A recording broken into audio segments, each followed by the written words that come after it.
4 రోజులు గడిచాయి. ఆ రోజు ఆఫీస్ నుండే మధ్యాహ్నం 1 గంట పర్మిషన్ తీసుకుని దమయంతి, మాధవి బయటకొచ్చారు. తండ్రి ఇచ్చినవి కాక తన దగ్గర 400 దాకా ఉండటం ఈ పూట పరువు దక్కుతోంది. అయినా ఎంత చెప్పినా ఆయన వినిపించుకోరే. వెళ్ళకపోతే పర్వాలేదు మానే అంటాడేమిటి?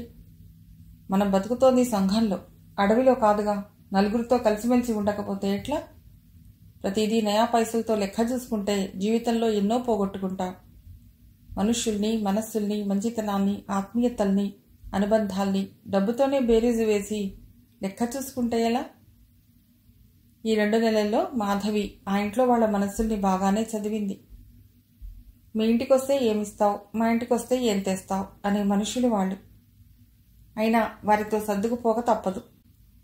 ఇక నుండి తనకంటూ పాకెట్ మనీ తీసుకునే మిగతా డబ్బిచ్చేయాలి అనుకుంది మాధవి. దమయంతి ఇంటికెడుతూ దారిలో బాబుకి ఓ క్రికెట్ బ్యాట్, బాల్ కొంది మాధవి. చిన్న బొమ్మ ఒకటి తీసుకుంది. దమయంతి ఎంత వారించినా వినలేదు. 150 రూపాయలు. ఇంత డబ్బు ఎక్కువే ఖర్చు పెట్టావు మాధవి అంది దమయంతి. ఏదైనా డ్రెస్ కొందాం అనుకున్నా, మీరెలాగో కొనే ఉంటారు, అందుకే ఇవి తీసుకున్నా. 7th చదువుతున్నాడు కాబట్టి క్రికెట్ ఆడకుండా ఉండడు. 4 ఏళ్ల పిల్లవాడు కూడా బ్యాట్ ఎప్పుడూ పుచ్చుకు తిరుగుతూ ఉంటే నవ్వింది మాధవి. అవును, పిల్లలకి పిచ్చి బాగానే పట్టుకుంది. సెలవొస్తే చాలు మా కిరణ్ ఇంట్లో కనిపించడు. మా అత్తగారు ఒక్కటే గోల, పిల్లవాడు ఎండకు తిరిగి పాడైపోతున్నాడని. ఆవిడకి మనవడు రంగు తగ్గిపోతున్నాడని బెంగ. నవ్వుతూ అంది దమయంతి. కోటిలో బస్సెక్కి నల్లకుంట బస్ స్టాప్లో దిగారిద్దరు. పెద్ద దూరం లేదు, నడిచిపోవచ్చు అంది దమయంతి. ఎప్పుడో మామగారు ఉద్యోగం చేస్తున్న రోజుల్లో ఇక్కడ జాగా కొన్నారు. రిటైర్ అవ్వగానే ఇల్లు కట్టుకున్నారు. గేటు తెరుచుకుని లోపలికొచ్చారు. ఇంటి ముందు ఖాళీ స్థలం బాగానే ఉంది. కొబ్బరి చెట్లున్నాయి. గేటు కట్టు ఇటు. ఓ పక్కగా చల్లగా గాలితో పాటు నీడనిస్తూ. అందంగా తన నల్లుకున్న మాలతీ తీగలతో మామిడి చెట్టు హుందాగా నిలబడుతుంది. పూల మొక్కలు క్రమపద్ధతిలో కుండీల్లో విరగబూసి ఉన్నాయి. వరండా మెట్లకి అటు ఇటు కుండీల్లో రకరకాల క్రోటన్స్ మొక్కలు అందంగా తలలూపుతూ స్వాగతం చెప్తున్నాయి. రా లోపలికి. వరండాలో చెప్పులు విప్పాక లోపలికి దారి తీస్తూ అంది దమయంతి. మమ్మీ, ఎదురొచ్చారు పిల్లలిద్దరు. ఇదిగో వీడే కిరణ్, వీడి చైతన్య.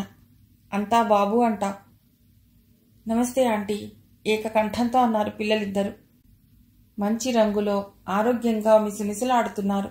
చిన్నవాడైన చైతన్య మరీ ముద్దుగా ఉన్నాడు. బ్యాట్, బాల్ కిరణ్కిచ్చి హ్యాపీ బర్త్డే టు యూ అంది మాధవి. థ్యాంక్ యూ ఆంటీ అన్నాడు కిరణ్. కిరణ్ కళ్ళు మెరిచాయి బ్యాట్ చూడగానే. నువ్వు 1,00,000 రూపాయలు ఇచ్చినా వాడికంత ఆనందం కలిగేది కాదు అంది దమయంతి నవ్వుతూ. చైతన్యని పిలిచింది. రా బాబు, ఇదిగో ఈ బొమ్మ నీకే అంది మాధవి బొమ్మ చూపి. వెళ్ళు అంది దమయంతి. చైతన్య మెల్లిగా అడుగులు వేసుకుంటూ వచ్చి మాధవి చేతిలోని బొమ్మ తీసుకుని మళ్లీ తల్లి దగ్గరికెళ్ళి చీర కుచ్చిళ్లలో మొహం దాచుకుంటూ ఓరగా బొమ్మకేసి చూసుకున్నాడు. ఇంతలో ఆవిడలా నిలబెట్టే మాట్లాడతావా? పక్కకి తిరిగింది మాధవి. నెమలి పింఛన్ రంగులో సన్నని జరి ఉన్న నేత చీరలో నుదుట కాసంత కుంకుమ పొట్టుతో చామన ఛాయ అయినా ఎంతో కళగా పాత క్యాలెండర్లోని పార్వతీదేవిలా ఉందావిడ. మా అత్తగారు. నమస్కారం అండి. మాధవి చేతులు జోడించింది. కూర్చోమా అందావిడ. ఆ కంఠంలో ఎంతో సౌమ్యత, ఎదుటి వ్యక్తికి ఇస్తున్న గౌరవం స్వరంలో ఎంతో నమ్రతగా పలుకుతోంది. లోపలి గదిలో వేసుకున్న కుర్చీల్లో కూర్చున్నారు. అదే డైనింగ్ హాల్లా ఉంది. మాధవి గదంతా కలియే చూస్తోంది. పెద్దది డైనింగ్ టేబుల్, చుట్టూరా కుర్చీలున్నాయి. ఎదురుగా టీవీ ఉంది. అలమరాల్లో సామాన్లు నీటుగా సర్ది ఉన్నాయి. ఇప్పుడే వస్తాను లోపలికెళ్ళింది దమయంతి. పిల్లలిద్దరూ తల్లితో లోపలికెళ్లారు. ఆవిడ మాధవికి ఎదురుగా కూర్చుని మాధవి సొంత ఊరు, తల్లిదండ్రుల వివరాలు, భర్త చేస్తున్న ఉద్యోగం, సొంత ఇల్లు ఉందా లేదా మొదలైన ప్రాథమిక సమాచారం అంతా అడిగి తెలుసుకుంది. ఇంతలో దమయంతొచ్చి, రా మాధవి, కొంచెం చన్నీళ్లతో మొహం కడుక్కో. ఎండలో తిరిగావేమో, మొహం బాగా కందిపోయింది అంది. మాధవి మొహమాటంగా కూర్చుంది. అబ్బా, నీ మొహమాటం నువ్వు, రారా అంది దమయంతి చనువుగా. వెళ్ళమ్మా, కాళ్ళు చేతులు మొహం కడుక్కురండి, ఫలహారం చేద్దురుగాని అంటూ ఆవిడ లేచి కిచెన్ వైపు నడిచింది. లోపల ఇంకా 3 గదులున్నాయి. దమయంతి వాటిని చూపుతూ, ఇవి 2 మా మరుదులివి. ఆ గది మాది. హాల్లో దక్షిణం వైపున్న గది మావగారిది. పెరట్లోకి దారి తీస్తూ ఇక్కడ కూడా ఓ గది వేయాలనుకుంటున్నా, కానీ ఏది, ఎప్పటికప్పుడు ఏవో ఖర్చులు. ఆ రోజుల్లో కాబట్టి మా మావగారు ఇంత ఇల్లు కట్టగలిగారు. ఇప్పుడైతేనా? అదిగో అది బాత్రూమ్ అంది చూపుతూ. మాధవి మొహం కడుక్కొచ్చేసరికి టవల్తో సిద్ధంగా నిలబడింది. తమ గదిలోని డ్రెస్సింగ్ టేబుల్ చూపి, తల దువ్వుకుంటావా, అన్నీ అక్కడే ఉన్నాయి అంది. అబ్బే ఎందుకండి, బొట్టు పెట్టుకుంటూ అంది మాధవి. హాల్లోకి వచ్చారిద్దరు. చైతన్య కూర్చున్న కుర్చీకి పక్కనున్న కుర్చీలో బొమ్మని కూర్చోబెట్టుకుని బొమ్మ జడలో సన్నజాజి మొగ్గలు కుచ్చుతున్నాడు. ఏం చేస్తున్నావు బాబూ? అల్మరాలోంచి ప్లేట్ తీసి టేబుల్ మీద ఉంచుతూ అడిగింది దమయంతి. బొమ్మకి పూల జడ వేస్తున్నావా బాబూ అంది మాధవి. చైతన్య మాధవి వైపు చూడకుండా అతి శ్రద్ధగా పూలు పెడుతూ అవునన్నట్లు తలూపాడు. దమయంతి అత్తగారు గిన్నెలేవో తెచ్చి టేబుల్ మీద ఉంచారు. మంచీళ్లు పెడుతూ, ఇంకా శశి రాలేదా అండి అడిగింది.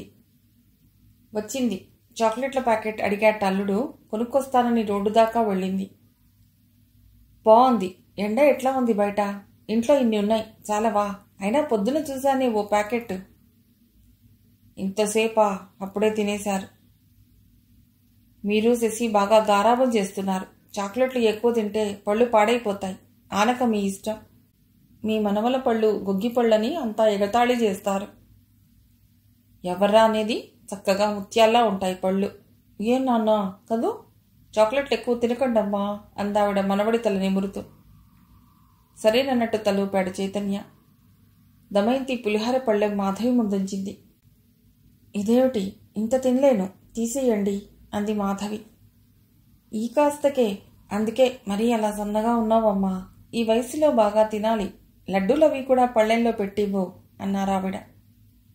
దమయంతి మరో పళ్ళెల్లో 2 లడ్లు, 2 అరిసెలు, కొంచెం కారపూస వేసి మాధవి ముందుంచింది. మాధవి ఇవన్నీ ఇప్పుడు తినవలసిందేనా అన్నట్లు చూసింది.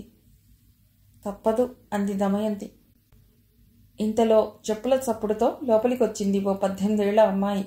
నాజుగ్గా, తెల్లగా, సన్నజాజి మొగ్గలా ఉంది. ఏది మీ మధుబాల అంది వస్తూనే. దమయంతి నోటిపై వేలుంచి ష్ అంది. మాధవిటి తిరిగింది. ఆ అమ్మాయి మాధవి కేసి కన్నార్పకుండా చూసి ఎస్ ఎగ్జాక్ట్లీ మధుబాలే అంది. మాధవి ఏమిటన్నట్లు చూసింది. దమయంతి శశిని చూపి, అదిగో ఈవిడే నా ఆడపడుచు శశిరేఖ, అంతా శశి అంట. నమస్తే సిస్టర్ అంది వచ్చి చైతన్య బొమ్మ పెట్టుకున్న కుర్చీలో కూర్చుంటూ. చైతన్య గట్టిగా అరిచాడు. ఏమిట్రా కంగారు పడుతూ లేచింది శశి. ఇది నా బొమ్మ కుర్చీ. శశి మాధవిని చూస్తూ, మీరు తెచ్చారా? ఇక చూడండి. ఆ బొమ్మకి నీళ్లు పోసి అన్నం పెట్టి టిఫిన్లు కూడా పెట్టి దాని నామరూపాలు లేకుండా చేస్తాడు. ఆ బొమ్మ పరిసరాల్లో కూడా మనం నిలబడకూడదు.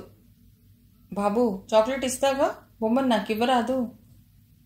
ఆహా అది నాది, ఆంటీ ఇచ్చింది నాకు. చాక్లెట్ నాకొద్దు, బొమ్మ ఇవ్వను.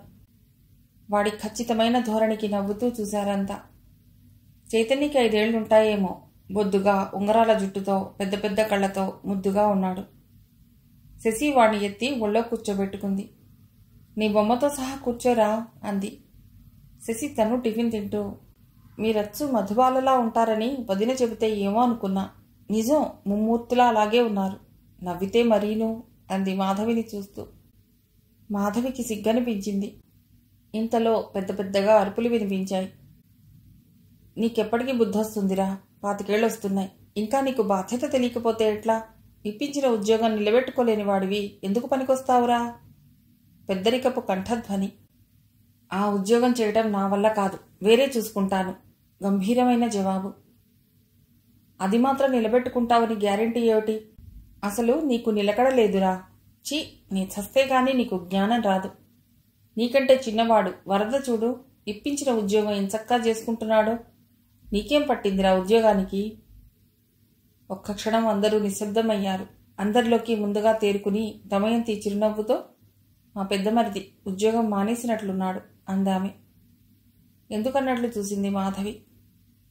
మన లాభం కోసం ఎదుటివాణ్ణి మోసం చేయకూడదంటాడు. అన్యాయాలు, అవినీతి అంటాడు. ఈ రోజుల్లో అది కుదరదు కదా. అవును, ప్రపంచం అట్లాగే ఉంది అంది మాధవి. ముఖ్యంగా వ్యాపార రంగంలో ఎదుటివాడిని ముంచితే గానీ వీడు పైకి రాడు. ఇతడిగా అవి గిట్టవు. నెలకో ఉద్యోగం చేసి అది మానేస్తుంటాడు అని చైతన్యని చూసి, బాబు, బాబాయ్ నేను పిలుస్తున్నానని పిలుచుకురా అంది. చైతన్య బొమ్మతో సహా వరండా వైపు పరిగెత్తాడు. ఇంకో మరిది ఎక్కడ చేస్తారు? అతడు ప్రైవేట్ కంపెనీలోనే. అయితే చాలా మేధకుడు. తన పనేమో తనేమో కాబట్టి ఎక్కడైనా నాటుకుపోగలడు. ఇంతలో చైతన్య, కిరణ్ ఓ యువకుడిని లాక్కొస్తున్నట్లుగా తీసుకొచ్చారు. ఏమిటి, అందరి ముందు నన్ను ఇంకా ఇన్సల్ట్ చేద్దామనా అన్నాడతడు కోపంగా. దమయంతి చిరునవ్వుతో, ముందిలా కూర్చో అంది కుర్చీ చూపి. ఇతనేనండి మా ఇంటి hero, the great Rajendra Kumar. Rajendra మాధవిని చూస్తూ, నమస్కారం అండి, నేను మామూలు రాజేంద్రనే అంటూ నమస్కరించాడు. ఈవిడ నా కొలీగ్ మాధవి. ప్రతి నమస్కారం చేసింది మాధవి. నేను చేసేది చిట్ఫండ్ కంపెనీలోనండి. ప్రతి నెల లక్షల్లో టార్గెట్ కావాలి మా డైరెక్టర్కి. మన ఎరికలోని వారంతా 10-25 వేసే ఒకళ్ళో ఇద్దరో ఉంటారు. వాళ్లతో ఎప్పుడో చీటీ కట్టించి డబ్బిప్పించాను కూడా. 50కి 1,00,000కి చీటీలు ఎవడు వేస్తాడు? అదిగాక కట్టేవాడికి తప్పకుండా డబ్బు అవసరం ఉంటుంది. వచ్చే నెలలోనే డబ్బిప్పిస్తామని చెప్పి ముందు చేర్చు, ఆ తర్వాత మెల్లిగా ఇద్దాంలే అంటాడు. ఇదిగో ఇలాంటి అబద్ధాలు మోసాలు నాకు నచ్చవు. ఇంతలో తల్లి పళ్ళెంలో కారపూస లడ్డూ తెచ్చిచ్చి, నిజమేననుకోరా, చేతివేళ్లు 5 ఒక రకంగా లేవు కదా. మనుషులంతా నీలాగా ఉండాలంటే ఎట్లా? లోపాన్ని వెతుక్కుంటూ పంచిని చూసుకుంటూ ముందుకు పోవాలి గాని. ఇదిగో అమ్మా, ఇవి మీ రోజులు కావు. కాస్త కారపూస 2 లడ్డూలు పెట్టి నన్ను నీ మాటలతో తినేయకు అన్నాడు తింటూ. అతడి మాటల ధోరణికి చిరునవ్వు నవ్వింది మాధవి. ఇంతలో దమయంతి భర్త రామారావు వచ్చాడు. చాలా మొహమాటస్తుల్లా ఉన్నాడాయన. నమస్కారం చేసి లోపలికెళ్ళినవాడు మళ్ళీ బయటికి రాలేదు. దమయంతి మామగారు కోపం తగ్గించుకుని లోపలికొచ్చారు. మాధవిని కుశల ప్రశ్నలు వేసి, అప్పుడప్పుడు వస్తుండమ్మా అన్నారు. చూస్తుండగానే బాగా చీకటి పడిపోయింది. అందరి కాఫీలు అయ్యాక మాధవి లేస్తూ, నేను ఇక పెడతానండి, బాగా లేట్ అయింది.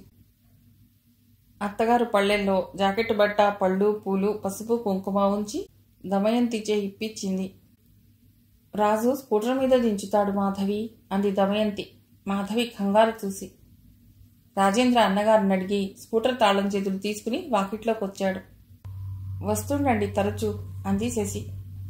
చైతన్య శశి చెవిలో ఏదో చెప్పాడు.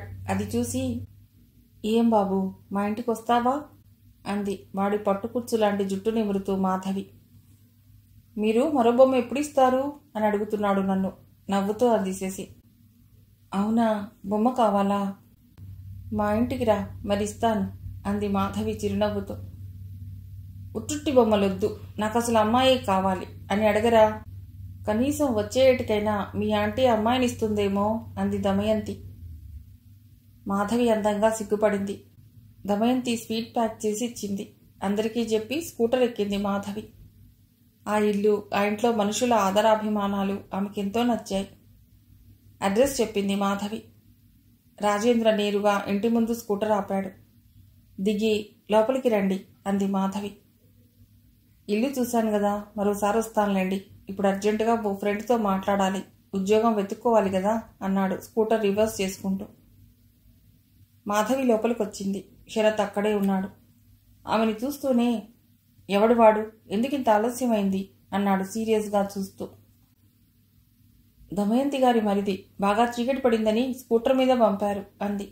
అతడి వాలకం చూస్తే ఎందుకో భయంగా అనిపించింది మాధవికి. వాడినలా అంటుకుపోయి స్కూటర్ మీద కూర్చోవాలా? పరాయి మగాడు వంటికి తగులుతుంటే పరవశంగా ఉందా? ఇంకా ఏదో అంటున్నాడు గాని ఆ ముందు మాటలు రెండింటి అర్థాన్ని గ్రహించేసరికి మాధవి మనస్సు సిగ్గుతో అభిమానంతో చితికిపోయినట్లయింది. గబగబా లోపలికొచ్చింది మాధవి. ఆమె వెనకే లోపలికొచ్చి తలుపుల మీద చేతులుంచి, నేను వాళ్ళ ఇంటికి వెళ్ళొద్దన్నావా, ఎందుకు వెళ్ళావు? అతడి కంఠంలో కర్కుదనం వినిపించింది. దమయంతి బలవంతం చేసింది అంది. బలవంతం చేయడానికి ఆవిడకి నీకు పరిచయం ఎంతకాలమని? అంత స్నేహితులా మీరు? బాగుంది, ఏళ్ల తరబడి పరిచయం ఉంటే గాని స్నేహితులు కారా? అవును, ఎవరు ఎలాంటి వాళ్ళో తెలుసుకోవాలంటే కొంతకాలం వాళ్ళని స్టడీ చేయాలి. ఆ తర్వాతే వాళ్లతో స్నేహం పెంచుకోవాలి. పిలవగానే ఎవరిళ్ళకి పడితే వాళ్ళ ఇళ్లకి ఎగబడి వెళ్లకు. వాళ్ల ఇళ్లల్లో మగవాళ్ళు ఎలాంటి వాళ్ళో నీకేం తెలుసు? అందరూ మంచివాళ్లు ఉంటారా? పరాయి ఆడదాన్ని తల్లిలా చెల్లిలా చూసే రోజులు కావివి. ఇందాక స్కూటర్ మీద నేను తీసుకొచ్చిన వాడు వెనక్కి తిరిగి నీ మొహానికి అంత దగ్గరగా మొహం పెట్టి ఆ మాట్లాడటం ఏమిటి? ఆ నవ్వులేంటి? మీ ఇద్దరిని అలా చూస్తుంటే చిచి, నీకు లేకపోయినా నాకెంత సిగ్గనిపించిందో. నా ఒళ్ళు భగ భగ మండిపోతోంది. మాధవి కళ్ళప్పగించి అతడివైపే చూడసాగింది. భగవంతుడా, ఈయన కళ్ళకి ప్రపంచంలో ఎక్కడా మంచి అనేది కనిపించదు కాబోలు. ప్రతి మనిషిలోనూ ఈయన చెడు తప్ప ఇంకేమీ చూడడా? ఎక్కడో ఒక మగవాడు ఒక ఆడదానికి అన్యాయం చేసి ఉండవచ్చు. అలాగని మగజాతినంతా ద్వేషించటం ఏ న్యాయం? ఆ మాటకొస్తే తనని నేను అనుమానించవలసిందేగా. 10 మందిలో ఒకడు దుర్మార్గుడు కావచ్చు, మిగతా 9 మంది మంచివాళ్లేగా. ఆ 9 మందిలో తండ్రి, సోదరుడు, అదే సోదర భావంతో ఉండే స్నేహితులుంటారు. ఒకే తల్లి గర్భాన జన్మించినంత మాత్రాన పరాయి మగవాళ్లంతా కీచకులు, సైంధవులు అనుకుంటే ఈ ప్రపంచంలో ఆడదాని మనుగడ సాగుతుందా? తక్కువ స్థాయి నుండి ఉన్నత స్థాయి వరకు స్త్రీలు ఉద్యోగాలు చేయటం లేదా? రాత్రింబవళ్లనక మగవాళ్లతో సమానంగా కష్టపడటం లేదా? పైలట్లుగా, ఫారెస్ట్ ఆఫీసర్లుగా, పోలీస్ ఆఫీసర్లుగా పనిచేస్తూ ఎంతో క్లిష్టమైన పరిస్థితులు నిన్నైనా ధైర్యంతో ఎదుర్కోవటం లేదా? వీళ్ళకి సరైన రక్షణ సమాజంలో లేకపోతే ఇలా బయటికి ఎలా రాగలుగుతున్నారు? ప్రపంచం చూస్తున్నాడు, 10 మందిలో తిరుగుతున్నవాడు. ఈ మాత్రం ఆలోచన ఈయనకెందుకు రాదు? ఇవన్నీ పైకే అనాలనుకుంది మాధవి. కానీ గొంతు పెకిలి ఒక్క మాట పైకి రాలేదు. ఇది చెప్పినా అతడు అర్థం చేసుకునే మూడ్లో లేడని తెలుస్తూనే ఉంది. అందుకే ఆమె మౌనంగా ఉండిపోయింది. ఆమె మౌనాన్ని శరత్ మరో రకంగా అర్థం చేసుకున్నాడు. ఆమె తను తప్పు చేసింది కాబట్టి తన తప్పును ఒప్పుకుంటూ మౌనంగా నిలబడిందని భావించాడు. అతనికి ఇంకా శక్తి వచ్చింది దాంతో. చూడు, మరెప్పుడూ నా మాట కాదని నీ ఇష్టం వచ్చినట్లు తిరిగితే సహించను. ఇది ప్రథమ తప్పిదంగా వదిలేస్తున్నాను.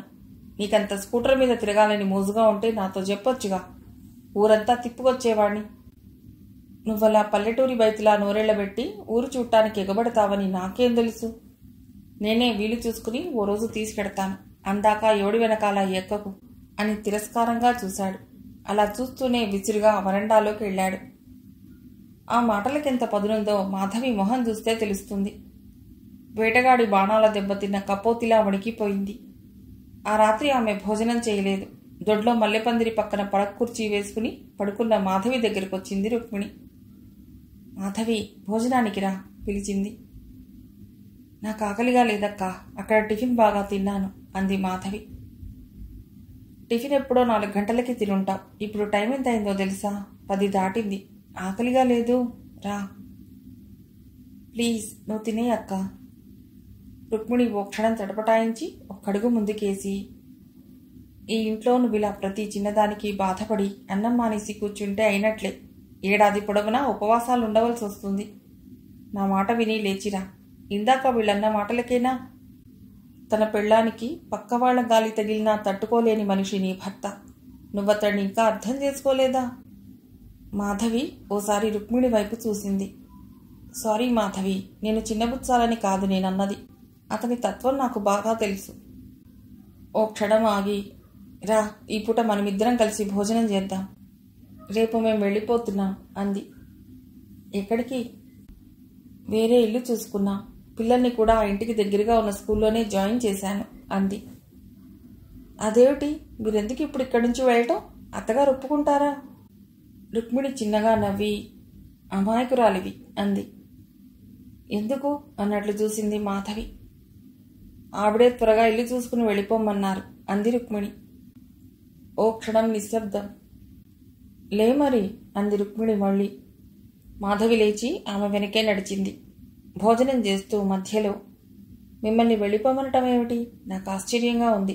బావగారంటే ఆవిడకెంతో అభిమానంగా. రుక్మిణి పెదవులపై చిన్న పరిహాసరేఖ తొంగి చూసింది. ఆవిడకి డబ్బు దగ్గర నీ, నా, తన అన్న భేదాలేం ఉండవు. కొడుకు గాని, భర్త గాని, కూతురు గాని ఎవరైనా సరి. డబ్బు ముందు, తర్వాతే మిగతా వాళ్ళు. బావగారు జీతం తెచ్చి ఆవిడకి ఇవ్వటం లేదా? కూర కలుపుకుంటూ అడిగింది మాధవి. 1500 ఇస్తున్నారు. మరి ఇంకా ఏం? అవి ఆవిడకి చాలటం లేదు. మేం 1500 ఇచ్చి చేతులు దులుపుకుంటున్నామట. చౌకలో ఇల్లు తిండి సంపాదించుకున్నామట. వేలకి వేలు బ్యాంకులో వేసుకుంటున్నామట. ఎందుకులే ఈ మాటలన్నీ? ఆవిడకి మేము ఇక్కడ ఉండటం ఇష్టం లేదు. మజ్జిగ పోసుకుంటూ అంది రుక్మిణి. ఆయన్ని చిన్నప్పటి నుండి కన్నబిడ్డలా పెంచి పెద్ద చేసిన మనిషి. తన బిడ్డేగా, పరాయివాడు కాదుగా. తింటే ఏం పోతుంది? చెప్పాగా, ఆవిడకి డబ్బు ముఖ్యం మనుషుల కంటే. చిన్నతనంలో మా వారిక్కడున్న మామగారు వాళ్ళు నెలకింత అని డబ్బు పంపేవాళ్ళుట. మాధవి ఏం మాట్లాడలేకపోయింది. ఆఖరికి పెంచిన తల్లికి బిడ్డకి మధ్య కూడా డబ్బే అనుబంధమా? డబ్బు లేకపోతే ఆ అనురాగానికి అర్హత లేదా? మాతృమమత, ప్రేమ డబ్బుకి అమ్ముడుపోయాయా? కొన్ని క్షణాల మౌనం. ఏమిటో అక్క, మీరు పెడతానంటే నాకు ఇలాగో అనిపిస్తోంది అంది. ఎంత దూరమని?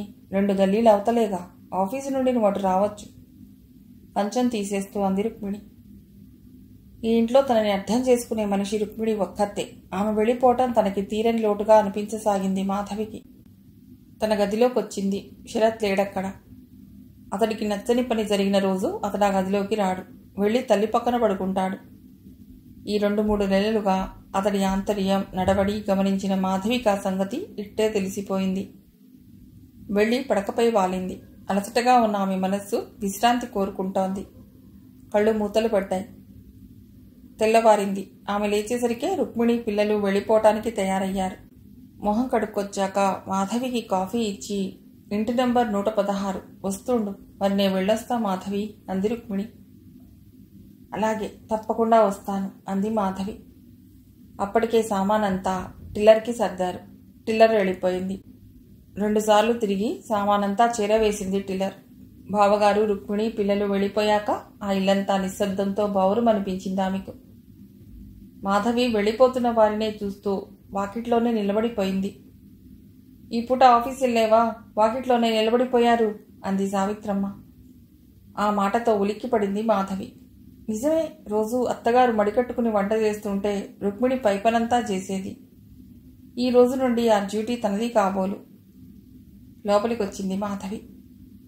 9 గంటల దాకా అత్తగారికి సాయం చేసింది. తొట్లకన్నిటికీ నీళ్లు పట్టింది. బట్టలు ఉతికి ఆరవేసింది. మధ్య మధ్యలో అత్తగారికి కావలసినవి అందిస్తూ 9 కల్లా పనులు పూర్తి చేసుకుంది. భర్త, మామగారు భోజనం చేశాక తను కొంచెం పెరుగన్నం బాక్స్లో పెట్టుకుని గబగబా 4 మెతుకులు నోట్లో వేసుకుని బస్ స్టాప్ చేరుకునేసరికి బస్ బయలుదేరబోతోంది. పరిగెత్తి రాడ్ పట్టుకుని ఫుట్బోర్డ్ మీద నిలబడింది. 4 నిమిషాల తర్వాత గాని కాస్త లోపలికి రాలేకపోయింది. విపరీతమైన రద్దీతో బస్సు పూర్ణ గర్భిణిలా కొద్దిగా ఓ వైపుకు వంగినట్లుగా వెడుతోంది. ఆఫీసు చేరుకునేసరికి 10:30 కావస్తోంది. ఏమిటింత ఆలస్యం? టైప్ చేయడం ఆపి అడిగింది Damayanti. Bus late. Traffic jam కావడంతో దాదాపు 1.5 గంట పట్టింది. కర్చీఫ్తో మొహం తుడుచుకుంటూ అంది మాధవి. Tea తెచ్చిచ్చాడు peon. వద్దు అంది మాధవి. దమయంతి టీ తీసుకుంటూ, ఏ ఒంట్లో బాలేదా అడిగింది. తలూపి ఫైలు ముందుకి లాక్కుని చూడటంలో నిమగ్నమయ్యింది మాధవి. లంచ్కొచ్చారిద్దరు. పెరుగన్నం తింటూ తింటూ మధ్యలోనే పరిగెత్తినట్టుగా వాష్ బేసిన్ దగ్గరకు వచ్చి తినదంతా వాంతి చేసుకుని మొహం కడుక్కుని వచ్చింది. ఏమిటి విశేషమా? కళ్ళెగరేస్తూ అడిగింది దమయంతి.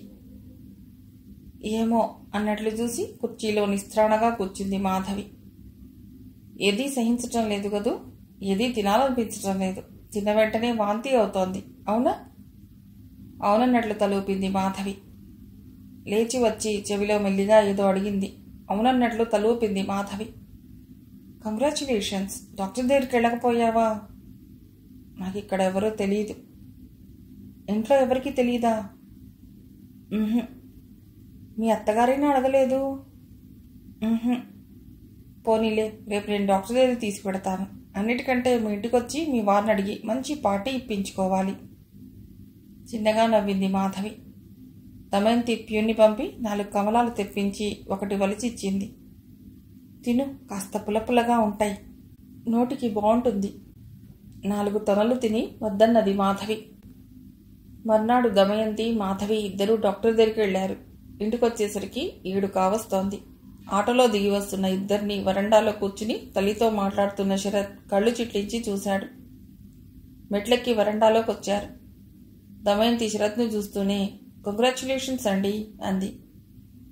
శరత్ ఎందుకు, మీరెవరు అన్నట్లు చూశాడు. నన్ను మీరు గుర్తుపట్టలేదు కదూ, మీ మాధవి ఆఫీసులోనే పనిచేస్తాను. నా పేరు దమయంతి. కూర్చోమ్మా అంది సావిత్రమ్మ కుర్చీ చూపుతూ.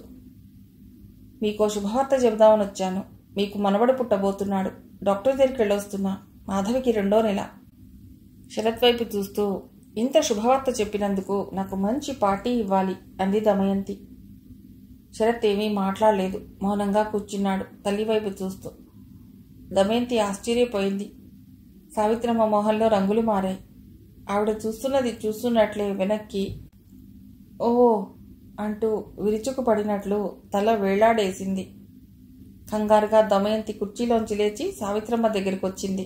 శరత్ లేచి తల్లి దగ్గరికి వచ్చాడు.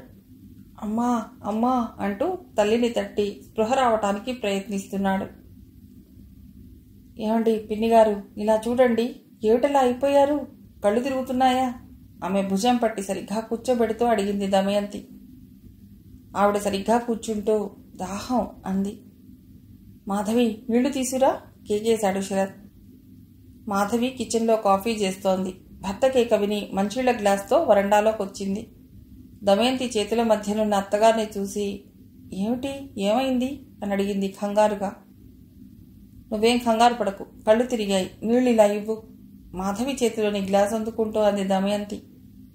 ఆవిడ నీళ్లు తాగించి కుర్చీలో వెనక్కి వాల్చి పడుకోబెడుతూ, ఏమిటి మనవడు పుట్టబోతున్నాడన్న సంతోషం ఎక్కువైనట్లుందే మీకు నవ్వుతూ అంది దమయంతి. ఆవిడేం మాట్లాడలేదు. మాధవి కాఫీ తీసుకురావడానికి లోపలికి వెళ్ళింది. శరత్ తల్లి చేయి పట్టుకుని రాస్తున్నాడు. ఆవిడ కళ్ళు మూసుకుంది. దమయంతి ఆశ్చర్యంగా చూస్తోంది ఇద్దరిని. తొలిచూలు.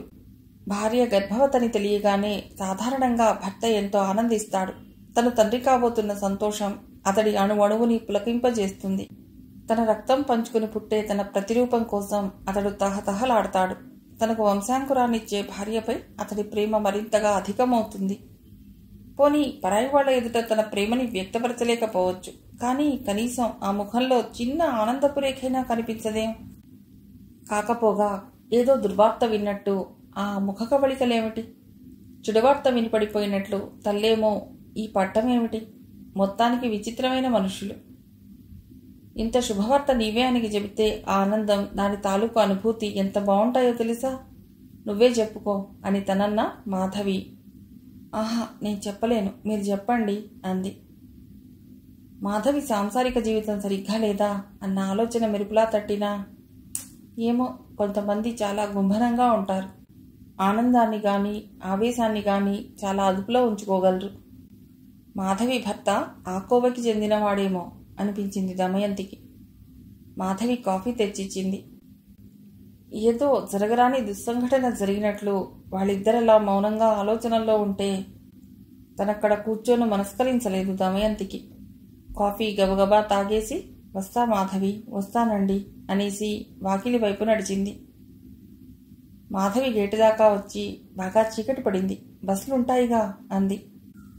ఆహా, నాకేం భయం లేదు అని కొద్దిగా గొంతు తగ్గించి, ఆ తల్లి కొడుకులంతేనా అంది. మాధవి చిరునవ్వే సమాధానంగా ఇచ్చింది. రేపు ఆఫీసులో కలుసుకుందాం, బాయ్. దమయంతి వెళ్ళిపోయింది. మాధవి వెనక్కి తిరిగింది. వరండాలో తల్లి కొడుకులు మాట్లాడుకుంటున్నారు. ఆడముండ పుడుతుందేమోరా, సావిత్రమ్మ దిగులుగా అంది. స్కానింగ్ చేయిస్తే తెలుస్తుంది. ఆడపిల్లయితే అబార్షన్ చేయిస్తాను. శరత్ తల్లికి హామీ ఇస్తున్నాడు. ఆవిడ ఒప్పుకుంటుందా? సావిత్రమ్మ సందేహం. అదొప్పుకునేదేంటి, నా ఇష్టం వచ్చినట్లు చేయవలసిందే. ఇప్పుడు గాని నువ్వు గట్టిగా నిలబడకపోతివా జీవితాంతం ఏడవలసి వస్తుంది. నా బాధ నీకు అర్థమవుతోందిరా. నీ ఇష్ట ప్రకారమే జరుగుతుందమ్మా, దిగులు పడకు. తల్లికి అభయం ఇచ్చాడు శరత్. వారి మాటలు విని అక్కడే మ్రాన్పడిపోయింది మాధవి. తన కడుపులో ఇంకా రూపం సంతరించుకొని ఈ చిన్ని ప్రాణిని చంపటానికి అప్పుడే తల్లి కొడుకు సన్నాహం చేస్తున్నారు. ఆడపిల్లయితే అబార్షన్ చేయిస్తాట. తన తల్లి ఆడది కాదా? తన చెల్లి, అక్క, భార్య ఆడవాళ్లు కారా? ఈ ద్వేషం ఏమిటి? ఆవిడ మరీను ఆడపిల్లగా పుట్టడం పాపమా, నేరమా? అయినా ఇదేమిటి? ఆ ప్రాణికి జన్మనిచ్చే తల్లి నేను. నా ఇష్టం లేకుండా నా పాపను తాకే అర్హత వీళ్ళకెవరికీ లేదు. మాధవి గబగబా వాళ్ల ముందు నుండే తన గదిలోకొచ్చి మంచంపై వాలింది. మనస్సంతా కటిక చేదు నమిలినట్లుగా ఉంది. ఎంత దౌర్భాగ్యం నాది! ఎంత దురదృష్టవంతురాలిని! మిగతా సమయాల్లో ఎలా ఉన్నా ఈ సంగతి విని శరత్లో కొంచెమైనా చలనం వస్తుందేమో అని ఆశించింది తను. తామిరువురి ఆనందానికి అనురాగానికి చిహ్నంగా వచ్చే ఆ అపురూపమైన పాప గురించి మాట్లాడుకోవాలని ఎంతగా ఆశించింది. ఈ ఒక్క విషయంలోనైనా అతడు తన జడత్వాన్ని స్వార్థాన్ని విడిచిపెట్టి తనతో ఆత్మీయంగా మాట్లాడతాడనుకుంది. ఎంత వెర్రితనం! లేదు, తనకి జన్మకు అదృష్టం లేదు. మాధవి కళ్ళ నుండి నీరు చెంపల పక్కగా జారిపోసాగింది. ఎంత పిచ్చిదానివి! అతడు నేను అనురాగంతో ఏనాడైనా చూశాడా? దగ్గరికి తీశాడా? లేదు. అతడి అవసరం కొద్దీ నీతో సుఖాన్ని పంచుకున్నాడే తప్ప. ఎంత అమాయకురాలివి! అంతరాత్మ అతడి అంతరంగాన్ని విడమర్చి చెప్తుంటే నిజమే కదా అనుకోవటానికి ఇప్పుడు భయపడింది మాధవి. అందుకే ఆ శిశువుపై అతడికి అభిమానం, అనురాగం, ఆత్మీయత లేవు. కాబట్టే ఎంతో తేలిగ్గా ఆ చిన్నారిని హత్య చేయటానికి కూడా అతడు వెనకాడటం లేదు. మాధవి భరించలేనట్లు కళ్ళు మూసుకుంది. దిండులో మొహం దూర్చుకుంది. అటూ ఇటూ పొర్లించింది. నో, నేనిది భరించలేను. నాకు ఈ పాప కావాలి. ఆడైనా మగైనా నా రక్తమాంసాల్ని తీసుకుని పెరిగే నా బిడ్డ ఎవరైనా సరే నాకు కావాలి. నా పాప కోసం నేను ఎవరి మాట లెక్క పెట్టను. ఆఖరికి దేవుడు దిగి వచ్చి చెప్పినా సరే నా పాప నాకు కావాలి. అంతే. నా పాప కోసం నేనేం చేయటానికైనా సిద్ధమే. ఎవరిని ఎదిరించడానికైనా వెనుకాడను. గట్టిగా మనసులో ప్రతిజ్ఞ చేసుకుంది మాధవి. అర్ధరాత్రి ఆమెనెవరూ భోజనానికి రమ్మని పిలవలేదు. శరత్ ఆ గదిలోకి రాలేదు. దాదాపు 1 గంట దాటుతుండగా లేచింది మాధవి. వంటింట్లోకి వెళ్ళి కాసిని మజ్జిగ గ్లాసులోకి పోసుకుని తాగింది. హాల్లో తల్లి పక్కన పడుకుని కనిపించాడు శరత్. దీర్ఘంగా నిట్టూర్చి తన గదిలోకొచ్చి లైట్ తీసి పడుకుంది. ఆమె హృదయం నిరాశగా, నిస్పృహగా, బాధగా, అశాంతిగా విలవిల్లాడుతోంది. ఊహలకి వాస్తవానికి ఉన్న తేడా గ్రహించింది. ఆశించిన అనుభూతులు అందక. ఓ స్త్రీగా తను పొందవలసిన కనీసపుట ఆనందం కూడా తనకు కరువైందని గ్రహించేసరికి తట్టుకోలేకపోతోంది. పెళ్లి, పిల్లలు, జీవితం, వృద్ధాప్యం ఈ మూసలో కాకుండా తన వైవాహిక జీవితం ఎంతో మధురంగా, తలుచుకుంటే తనువు పులకించే అనుభూతులతో ఈ జీవితానికి అనుభూతులు, ఆనందం చాలు అని వృద్ధాప్యంలో అనిపిస్తే బతుక్కి అంతకంటే ఏం కావాలి అనిపించేలా 25 ఏళ్లు రాకుండానే వృద్ధాప్యం గురించి ఆలోచిస్తున్న తన మీద తనకే జాలనిపించింది. తను అందరిలాంటిదే, మామూలు ఆడపిల్ల. ఈ దేశంలో ఓ మధ్యతరగతి ఆడపిల్ల. ఆశల్ని అణుచుకుని జీవితంలో రాజీ పడే ఓ మామూలు ఆడపిల్ల. అంతేనా? మాధవి వెళ్ళకిలా పడుకుంది. కాదు, నేను రాజీ పడను. కనీసం నా పాప విషయంలోనైనా నేను గట్టిగా నిలబడతాను. తన కడుపుపై చేయించుకుని నిన్ను బయటికి తీసుకొస్తాను పాపా అనుకుంది మాధవి. కలత నిద్రలో ఆ రాత్రి గడిచింది ఆమెకు. నిద్రలేచిన ఆమెకు హాల్లో నుండి తండ్రి గొంతు వినిపించి పూర్తిగా బద్ధకం వదిలింది. ఒక్క ఉదుటున మంచం దిగి హాల్లోకి వచ్చింది. ఆమెను చూస్తూనే శంకర్రావు, బావున్నావా తల్లి అన్నాడు. 3 నెలల తర్వాత తండ్రిని చూసిన ఆనందంలో కళ్ళు చెమర్చాయి మాధవికి. బావున్నాను అంటూ తలూపి, అమ్మెలా ఉంది నాన్న అంది. బాగానే ఉందమ్మా. ఎంతసేపు అయింది వచ్చి? ఇప్పుడే. మొహం కడుక్కుందువు గాని రా నాన్న అంటూ తండ్రిని లోపలికి తీసుకెళ్ళింది. స్నానాదులు, కాఫీ, టిఫిన్లు అయ్యాక అమ్మాయిని తీసుకెళ్లి 4 రోజులు ఉంచుకుని పంపుతాను. ఏమంటారు అన్నాడు శంకర్రావు. ఇంతలో శరత్ అందుకుని, ఇక్కడ జాయిన్ అయ్యి పట్టుమని 2 నెలలు కాలేదు. అప్పుడే సెలవు అంటే? అయినా ఇప్పుడేం పండగ ఉందని అన్నాడు. సంక్రాంతి వస్తుంది కదా బాబు, 4 రోజులేగా. మీరిద్దరూ రండి, తీసుకెళ్ళటానికి వచ్చాను. ఇప్పుడు కాదులేండి, ఉగాదికి వస్తాం అన్నాడు. అలా తీసుకెళ్ళండి, ఏకంగా సీమంతం కూడా చేసి పంపించొచ్చు అంది సావిత్రమ్మ. పిల్ల నీళ్లు పోసుకుందని తెలిస్తే వాళ్ళమ్మ తీసుకురాకుండా వచ్చినందుకు నన్నెన్నంటుందో. అయినా ఇంతలా అడుగుతున్నా అంత మొండిగా తిరస్కరిస్తారే వీళ్ళు. ఓ క్షణం చిరాకు పడ్డాడు శంకర్రావు. అయినా తమాయించుకుని, పెళ్ళైన 3 నెలల్లో ఓసారి పుట్టింటికి రావడం మన సాంప్రదాయం. రేపు ఇలాగో శనివారమే, సోమవారమే పంపిస్తాను. పంపకూడదని కాదు, మీరంత గట్టిగా అడుగుతుంటే కాదనగలమా? తీసుకెళ్ళండి అన్నాడు చలపతి. మాధవి 2 రోజులకు లీవ్ లెటర్ రాసి శరత్కి ఇచ్చింది ఆఫీసులో ఇమ్మని. కాలేజీకి వెళ్ళబోతూ తలదువ్వుకుంటున్నాడు అతడు. పుట్టింటికి వెళ్ళాను కదా అని అక్కడే కూర్చోకు. అసలే పతంజలి శాస్త్రి కోతి. తొందరగా ఎవరికీ సెలవివ్వట్ట. మీ అమ్మ నాన్న ఊరొదిలిపోరు. నువ్వు వెంటనే రాకపోతే ఉద్యోగం మట్టుకు పోతుంది. ఇది గుర్తుపెట్టుకుని త్వరగా రా అన్నాడు. ఎంతో సహనాన్ని తెచ్చుకుంటూ, అలాగే వెంటనే వచ్చేస్తాను. అది సరే, రాత్రి డాక్టర్ చెప్పిన విషయం విన్నాక మీకేమనిపించింది? అతడికి దగ్గరగా వచ్చి అడిగింది మాధవి.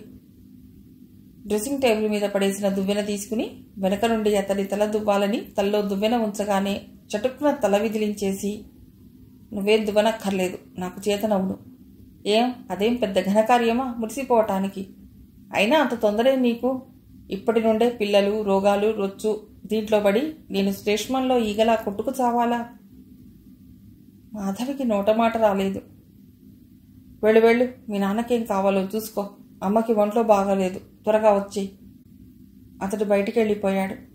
అతడన్న మాటల్ని మరోసారి గుర్తు తెచ్చుకోవటానికి ప్రయత్నిస్తోంది మాధవి. అతడి చేష్టతో ఆమెలోని స్త్రీత్వం గాయపడితే, అతని మాటలతో ఆమెలోని మమతానుబంధాలు గాయపడ్డాయి. కళ్ళ నుండి జారిపడబోయే నీటిని కొనగోటితో విదిల్చి నిబ్బరంగా బయటికొచ్చింది మాధవి. ఆ పూటే మాధవి తండ్రితో పుట్టింటికి బయలుదేరి వచ్చేసింది. పార్వతి చేతులు చాచి మాధవిని గుండెల్లో పొదువుకుంది. ఆమె కళ్ళల్లో నీళ్లు తిరిగాయి. పిల్ల ఇలా చిక్కిపోయిందేమిటి అందామె మాధవి చెంపలు రాస్తూ. నువ్వు అమ్మమ్మవి కాబోతున్నావుగా, అందుకని అన్నాడు శంకర్రావు లోపలికెడుతూ. పార్వతమ్మ కళ్ళు మెరిశాయి. కూతురి తల మరింతగా అదుముకుని నిజమా అంది. మాధవి సిగ్గుగా కళ్ళు మూసుకుంది. ఆ తర్వాత ఆవిడ ఆర్భాటమంతా ఇంతా కాదు. మాధవికి నలుగుబెట్టి తలంటి పోసింది. ఆమెకిష్టమైన కూరలు, పిండి వంటలు చేసింది. సాయంకాలం డాక్టర్ దగ్గరికి తీసుకెళ్ళింది. చాలా బలహీనంగా ఉంది, ఈ మందులు వాడండి అంది డాక్టర్ మాధవిని పరీక్షించి. అప్పుడే మందులు కొనుక్కొని అట్నుంచటే గుడికి తీసుకెళ్లి మాధవి పేరున అర్చన చేయించి ఇంటికి తీసుకొచ్చింది. పిల్ల ప్రయాణపు బడలికే తీరలేదు, దాన్ని మరీ హైరానా పెట్టకు అన్నాడు శంకర్రావు.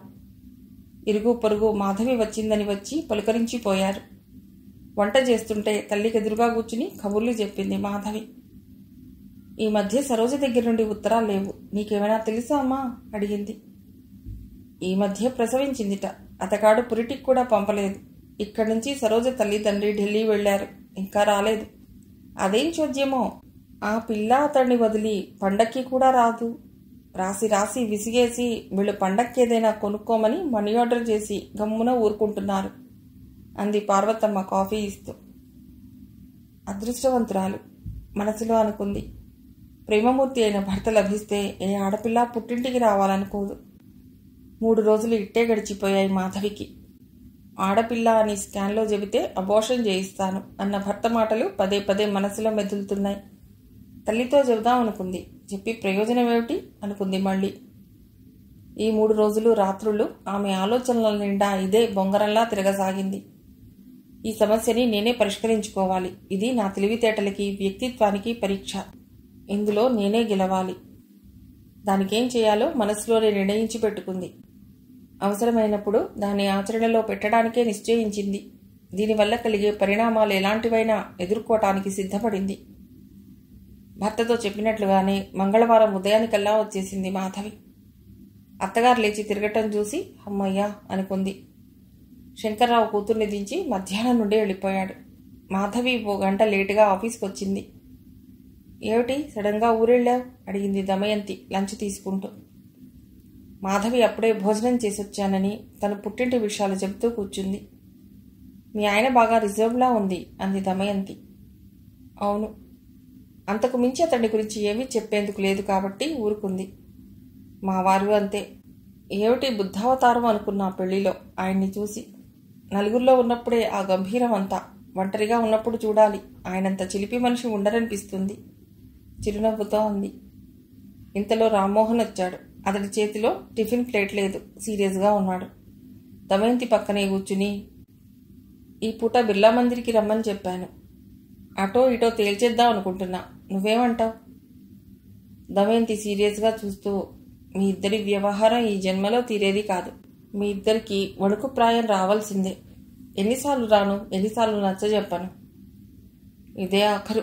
ఈసారి వినకపోయిందా ఇంతటితో తనకి నాకు సరి. తొందరపడుకు. అయినా నీ బింకాలు నా దగ్గర. వైదేహిని చూడకుండా ఒక్కరోజు ఉండగలవా? అవును, అదే మగవాడి బలహీనత. అది పట్టుకునే ఆడవాళ్ళు ఆడిస్తున్నారు. నిజంగా మీ ఆడవాళ్ళంత కఠినులు ఈ భూమి మీద మరొకరుండరు. దమయంతి మాధవి కేసి వినమన్నట్లు చూసి నవ్వింది. వెర్రి ముదిరింది. తలకి రోకలి కట్టమన్నట్ట వెనకటికెవడో. నేను వెర్రివాళ్లా కనిపిస్తున్నానా? నిష్ఠురంగా అడిగాడు మోహన్. దమయంతి ఓ క్షణం ఆలోచించి, వస్తాను. ఈ పూట ఆ అమ్మాయికి గట్టిగా చెప్పదలుచుకున్నా నేను కూడా అంది. రామ్మోహన్ మొహం వికసించింది. థ్యాంక్ యూ సిస్టర్ అనేసి వెళ్ళిపోయాడు. వెళుతూ, అభ్యంతరం లేకపోతే మాధవి గారిని కూడా తీసుకురా అన్నాడు.